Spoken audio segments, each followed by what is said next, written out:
नूतन सुंदर ओडिया वीडियो देखिया पाई सब्सक्राइब करंतु आम चैनल जानिबा कथा को एवं समस्त वीडियो नोटिफिकेशन पाइबा पाई ऑल नोटिफिकेशन बेल उपरे क्लिक करंतु।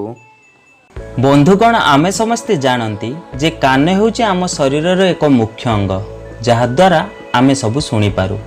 जदि आम कान रे किछि होई जाए तेबे आमे बहुत कष्ट पाई थाउ।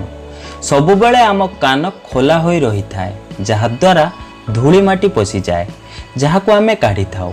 जदि आमे एही अपरिष्कार जिनस कानरू सफा न करंती तेबे आमको बहुत सब रोग होई थाए।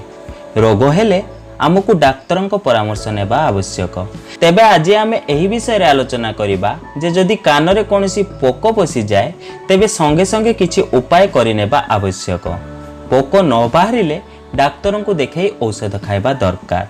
जदि केबे कान रे पोक पसी जाए तेबे असहनीय कष्ट हुए, कान जोर रे बिंधे। कान रे पोक पसिले जदि तुरंत चिकित्सा न करा जाए तेबे जीवन प्रति विपद हुए। तेबे आसंतु आलोचना करिबा कान रे पोक पसिले कोन सब उपाय करिबा को हेबो। प्रथमतः कान रे पोक पसिले कान को ऊपर को करी रखंतु, एपरि कले पोक बाहरी आसीबो। द्वितीय रे कान रे पोक पड़िथिले सूर्य किरण रे कान को देखाइले पोक सूर्यर किरण देखि बाहर को बाहरी आसीबो। तृतीय रे कान रे पोक पड़िथिले सोरिष तेल गरम करी पकांतु, एमिति करिबा द्वारा पोक बाहर को बाहरी आसी थाए। जदि एही सब उपाय करी मध्य पोक बाहर को न आसे तेबे संगे संगे डाक्तरन को देखाई नेबा उचित।